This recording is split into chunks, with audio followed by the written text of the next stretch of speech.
Lisbon funicular crash kills at least 15.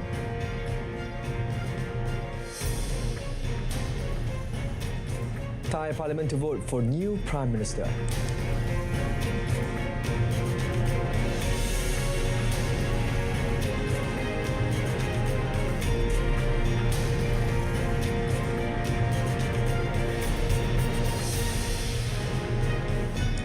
Good afternoon and salam Malaysia Madani. This is World Today. I'm Sahih. At least 15 people died and 18 were injured when Lisbon Gloria funicular railway car, which is popular with tourists and is one of the city's symbols, derailed and crashed. Authorities did not identify the victims or disclose their nationalities, but said some foreign nationals were among the dead.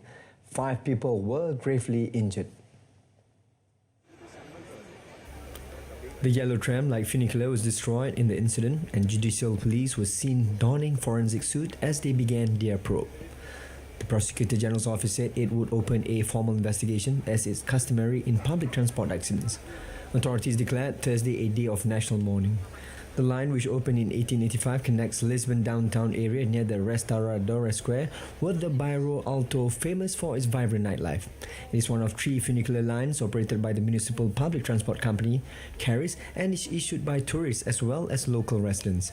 Caris said in a statement that all maintenance protocols have been carried out, including monthly and weekly maintenance programs and daily inspections. According to the town hall, the Gloria line transport around 3 million people annually.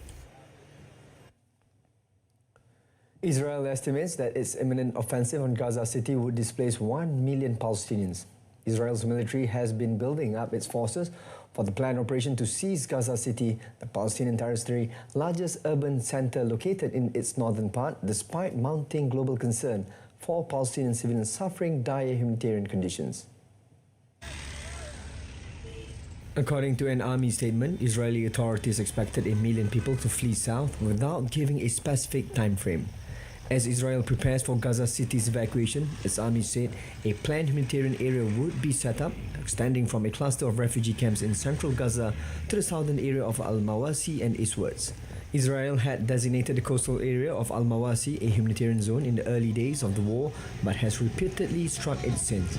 In mid-August, UN Human Rights Office spokesman Tamin Al-Khitan said Palestinians in Al-Mawasi had little or no access to essential services and supplies, including food, water, electricity and tents.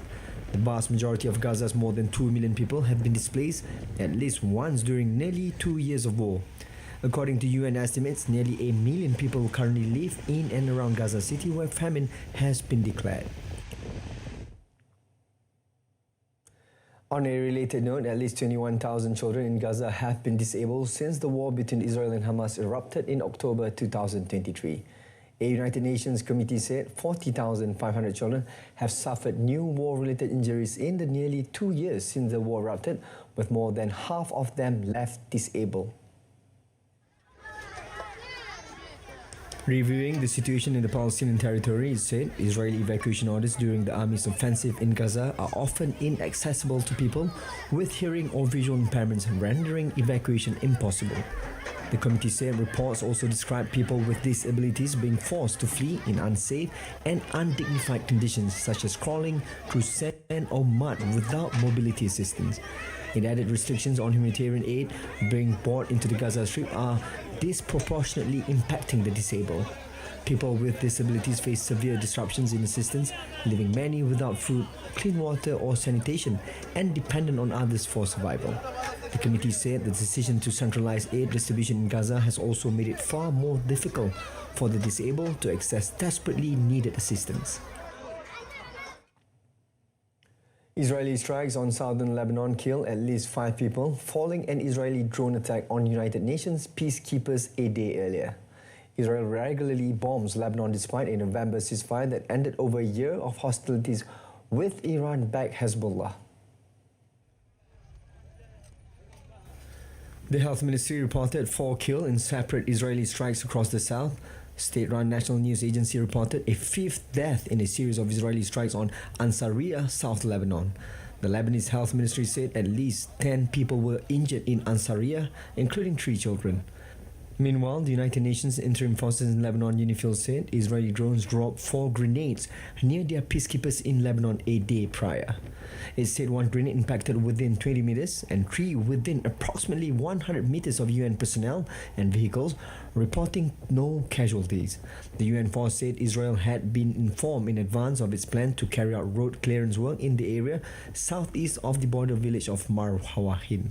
We again stress that any acts that endanger the lives of peacekeepers are, of course, completely unacceptable, and we demand that the parties uphold their responsibilities to ensure the safety and security of peacekeepers and the inviolability of UN premises. UNIFIL has been deployed in South Lebanon since 1978 to separate it from Israel. Russian President Vladimir Putin said he would carry on fighting in Ukraine if a peace deal cannot be reached. As Ukrainian leader, Volodymyr Zelensky arrived for a meeting with allies in Paris. Progress towards settling the 3.5-year war appears to have stalled despite a flurry of diplomatic efforts by US President Donald Trump, who met both his Russian and Ukrainian counterpart last month. Putin's troops have kept their strikes across the country, firing more than 500 drones and missiles at Ukraine overnight. The Russian leader hailed his forces' progress, saying they were advancing on all fronts and had hobbled Ukraine's army to the extent it could no longer mount an offensive. He noted that if there was no peace deal, then Russia will have to resolve all tasks militarily. Ukraine has been calling for Putin to meet Zelensky for face-to-face talks for months, saying it is the only way to break the deadlock. But Putin again ruled out an immediate meeting and said he had invited Zelensky to come to Moscow if he wanted to speak. Kiev, however, has dismissed the invitation as cynical. Zelensky will meet European leaders today who have been trying to frame security guarantees and agree a peacekeeping force to protect Ukraine in the event of a peace deal. In a related development, French President Emmanuel Macron highlighted that security guarantees for Ukraine are ready and will be endorsed today by the coalition of the willing backing Kiev.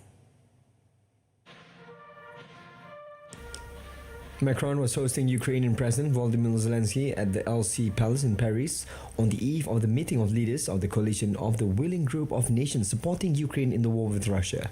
Zelensky said the united position of Europe, Ukraine and the US would help to increase Russia to move towards a diplomatic solution, though he said he did not see any signals that Russia wanted to end the war. Russian forces launched a sweeping air attack on Ukraine yesterday, damaging energy and transport infrastructure. Amid an international push to broker an end to the conflict, Kiev wants security guarantees to deter any future Russian attacks. On a related note, Russian shelling and drone strikes killed at least 9 people in the eastern Ukrainian town of Kostiantynivka yesterday. Regional prosecutors said 3 women and 5 men were killed in the course of a more than hour-long shelling, which also injured at least 6 people. Ukraine's National Police released video footage showing what it said was its officers providing aid to people injured in the attack. Vadim Flushkin, the regional governor, added that such attacks on civilians are not isolated incidents, but a deliberate and targeted method used by Russia. The governor added that later in the day, a woman was killed and another one injured in a drone attack. Kostiantynivka has long served as a crucial logistic hub for Ukrainian troops defending a key swathe of the front line. According to Ukraine's battlefield mapping project Deep State, Russian troops are currently around 6 kilometers from its outskirts.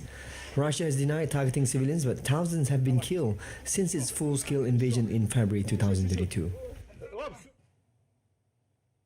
Meanwhile, US President Donald Trump has offered to send more troops to Poland as he welcomed the country's new nationalist President Karol Nawrocki to the White House with a military flyover.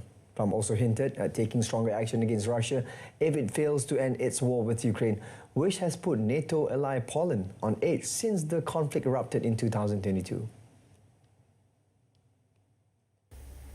Nawrocki was making his first foreign trip as president after previously visited the White House during Poland's election campaign.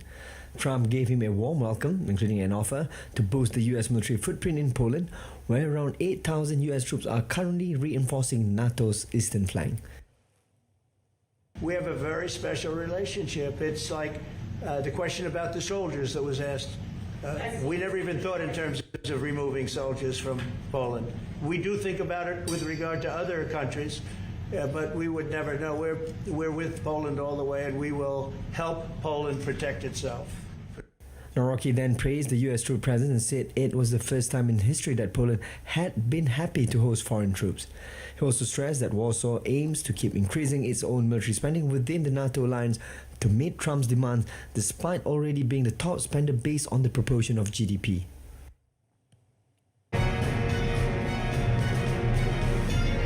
Still ahead, Indonesia fires officer over killing that sparks protest.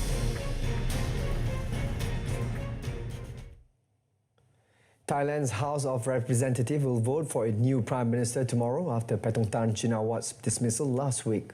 According to a statement by the House Secretariat, the Speaker has added a special agenda item for the urgent selection of a new Premier under Article 159 of the Constitution. Yesterday, the Bumja Thai Party petitioned the House for an urgent vote to elect a new Prime Minister. The ruling Pheu Thai Party on the same day sought royal approval to dissolve Parliament after failing to secure a majority to form a government. The move followed the opposition People's Party announcement that it would support Bumja Thai leader Anutun Chakwanrikul as Prime Minister and join efforts to form the next administration. Thai media reported that a royal decree dissolved Parliament submitted by interim Prime Minister Phumtham Wechayachai was returned by the office of the Privy Council on legal grounds. An Indonesian police commission has fired an officer after finding him guilty of an ethics breach over his role in the killing of a delivery driver that reignited anti-government protests. The protests across Indonesia were triggered by discontent over economic inequality and lavish lawmakers' perks but widened when footage circulated of a paramilitary police vehicle running over and killing 21-year-old driver Afan Kurniawan. National Police spokesman Trunayudo Wisnu Adinko said Officer Kosmas KG had acted unprofessionally during the protests. He described Kosmas' behaviour as a reprehensible act. As a sanction, he said this required dismissal as a member of the National Police. Indonesian media has reported that Kosmas was in the vehicle that hit Afan, but Truyonoyo gave no other details about the officer's involvement. Kosmas, who has 3 days to appeal against the decision, said after the hearing he was only carrying out his duty to maintain public order and the safety of other officers, and he had no intention to cause anyone's death.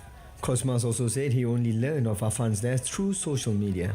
Police have also detained 6 other officers in relation to the incident. German Foreign Minister Johann Wedful welcomed India's openness towards doubling the two countries' trade volume of 31 billion euros, equivalent to about 36.29 billion US dollars. Speaking during a visit to New Delhi, the German minister said a free trade agreement between India and the European Union could be concluded in the coming months. S. Jaishankar resonated his German counterpart and said it was in their mutual interest to lower tariffs and find other ways of expanding businesses and economic cooperation.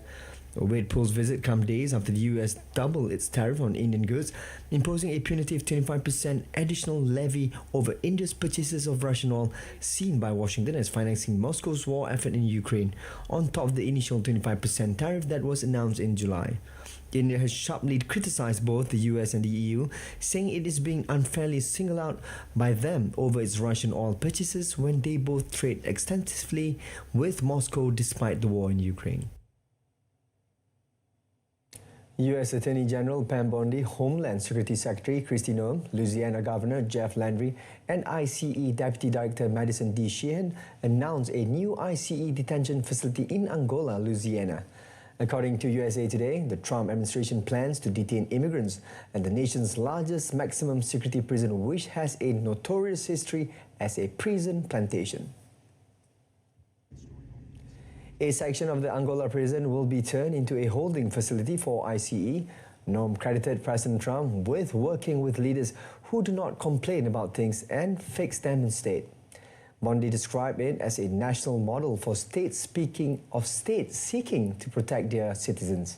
Earlier in the day, Trump said he may send federal troops to Louisiana to combat crimes. Responding to a reporter asking if sending National Guard troops was necessary, Landry said President Trump is focused on getting control of cities but not doing it the way past presidents and other administrations have done, where it is temporary. A U.S. judge has ordered the Donald Trump administration to overturn deep funding cuts to Harvard University that froze more than $2 billion over allegations of anti-Semitism and bias at the Ivy League institution. The cuts to Harvard's funding stream forced it to implement a hiring freeze while pausing ambitious research programs, particularly in the public health and medical spheres. Pauses, experts warn, would risk American lives. Boston federal judge Alison Burrow said in her order that the court vacates and sets aside the freeze orders and termination letters as violative of the First Amendment. The ruling also bars the administration from using the same reasoning to cut funding in the future. The judge said evidence suggests Trump used an anti-Semitism as a smokescreen for a targeted, ideologically motivated assault on the country's premier universities. The ruling, which can be appealed, could shape talks on a settlement reportedly underway between Harvard and the White House, under which the university would pay a sum acknowledging Trump's claim with federal funding restored in return. Other universities have struck similar deals with the administration. Alphabet's Google has been ordered to pay $425 million after a federal jury ruled the company invaded users' privacy by collecting data despite settings being switched off. The verdict delivered in San Francisco federal court followed allegations that over an 8-year period, Google accessed, saved, and used data from millions of mobile devices in breach of assurances under its web and app activity settings. The jury found Google liable on 2 of the 3 claims but determined the company had not acted with malice, sparing it punitive damages. Google confirmed the verdict through a spokesperson. The class action filed in July 2020 covered around 98 million users and 174 million devices. It claimed Google continued collecting data through third-party apps such as Uber, Venmo, and Instagram that relied on its analytic services. The ruling adds to Google's mounting privacy battles. Earlier this year, it agreed to pay nearly $1.4 billion to settle claims in Texas over state privacy law violations. Last year, Google also settled a lawsuit by agreeing to destroy billions of browsing records collected from users in incognito mode. Former Brazilian President Jair Bolsonaro's lawyers have argued that Bolsonaro should be acquitted as there is no evidence he took part in plotting a coup. Bolsonaro's defense presented its case before a 5-judge panel on the second day of the landmark trial's final phase.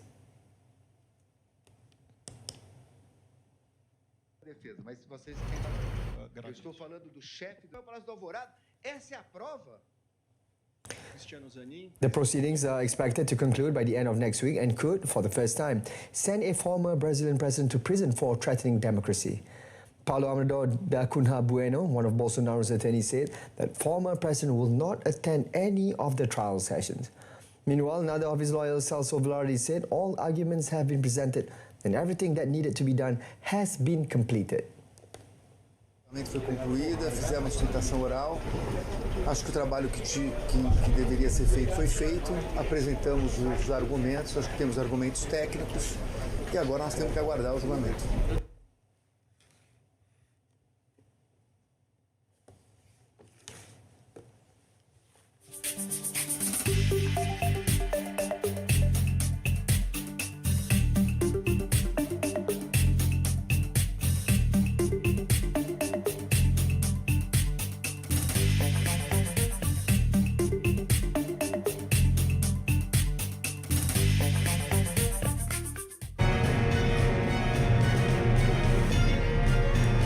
Next up in sports, Speedy Tigers beat China in Super 4 match. We begin our sports segment with hockey. The national squad, also known as the Speedy Tigers, secured a victory in a Super 4 match at the 2025 Men's Hockey Asia Cup in Bihar, India, after defeating China 2-0. In the match at the Bihar Sports University Hockey Stadium, both teams were unable to score during the first half. In the second half, side Muhammad Shafiq Said Cholan put Malaysia ahead by successfully converting a penalty corner shot in the 45th minute. In the final quarter, Malaysia added another field goal through Muhammad Akimullah Anwar Esuk in the 47th minute, securing the win for the Speedy Tigers squad. The victory currently places Sarjit Singh's team at the top of the Super 4 standings with 3 points, ahead of hosts India and South Korea, both with 1 point. Malaysia is scheduled to face India today and will play their final match of the round against South Korea on Saturday as they aim for a spot in the final. The top two teams in the Super 4 round will qualify for the tournament's final. Moving on to football, the national under-23 squad began their Group F campaign in the 2026 U23 Asian Cup qualifiers on the wrong foot after losing 0-1 to Lebanon in Pathum Thani, Thailand. In the clash held at Thammasat Stadium, both teams displayed intense action in pursuit of an early goal, but no goals were produced in the first half of the match. In the second half, just as the game seemed to be heading towards a goalless draw, Lebanon midfielder Ali El Fadal proved to be torn in the flesh of the Harimau Muda by putting his team ahead with a strike in the 84th minute. Malaysia will face Mongolia on 6 September before meeting Thailand in the final match on 9 September, with all fixtures scheduled to take place at Thammasat Stadium. Only the 11 group winners and the 4 best runners-up will qualify for the final round in Saudi Arabia next January. Malaysia previously qualified for the U23 Asian Cup in the 2022 edition in Uzbekistan and 2024 edition in Qatar, with their best achievement being a quarter-final appearance in the 2018 edition in China. Meanwhile, Harimau Malaya head coach Peter Klimowski wants his men to play to their true level in the upcoming 2 Tier 1 international friendlies against Singapore and Palestine. This is because the national team, due to logistical challenges and player unavailability, missed out on competing in the ongoing Central Asian Football Association Nations Cup in Tajikistan and Uzbekistan that features strong sides like Iran, Uzbekistan and Oman. As such, the Australian tactician sees the 2 friendlies as vital to the team's continued growth and progress. Singapore are a good team, and we need to be at our best to perform well and get the result we want. And Palestine is another tough opponent. They're ranked in the top 100. It'll be a different test from a football perspective, and that's great for us. So both games give us an opportunity to develop our game, test our game, keep growing our game, because of course we've got off to a solid start. This window and every time we get together is an opportunity to keep improving our game, which we need to do, and keep working hard to become the team we dream to be. Malaysia is set to renew their traditional rivalry with the Gavin Lee coached Singapore tonight before facing Palestine at the Sultan Ibrahim Stadium in Iskandar Puteri, Johor next Monday. In tennis, Felix Auger-Aliassime is in the last 4 of Big Grand Slam for only the second time after matching his run from 4 years ago at the US Open. The 25-year-old Canadian overcame 8th seed Alex de Minaur 4-6, 7-6, 7-5, 7-6 in a 4-hour, 10-minute slog to stay in the hunt for a first major title. In the women's draw, Amanda Anisimova avenged her Wimbledon thrashing by Iga Swiatek to reach the US Open semi-final.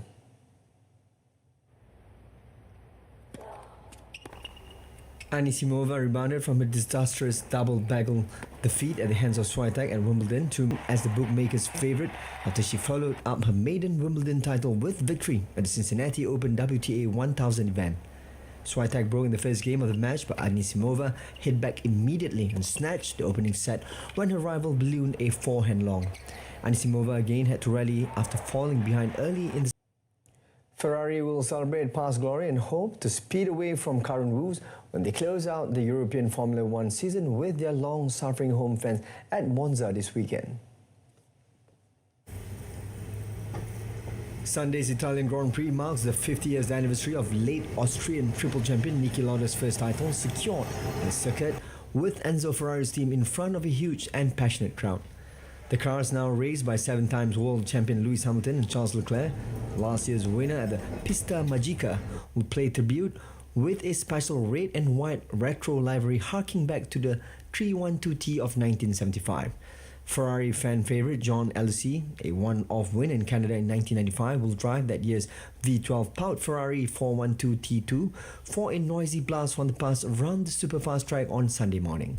It will all be a welcome distraction from present realities for a team that have not won a title since 2008 and, despite still being second overall, have given their fans a campaign full of pain. Ferrari have yet to win this year, something lower ranked rivals Red Bull and Mercedes have managed, and the home return comes hot on the heels of both cars crashing out in the Netherlands last weekend.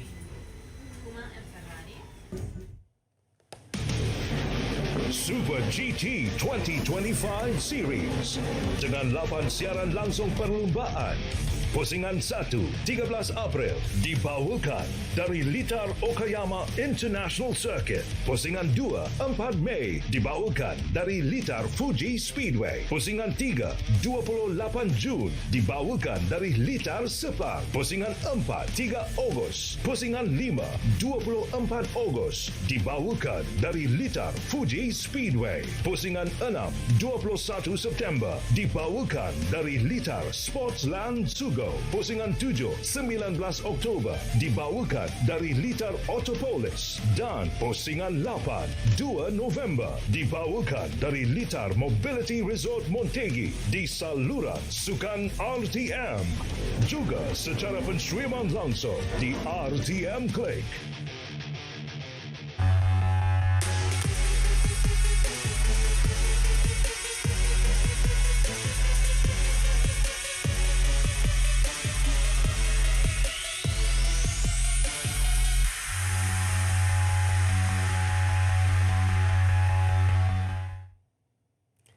And that wraps up World Today. Now, top story in Lisbon, funicular crash killed at least 15.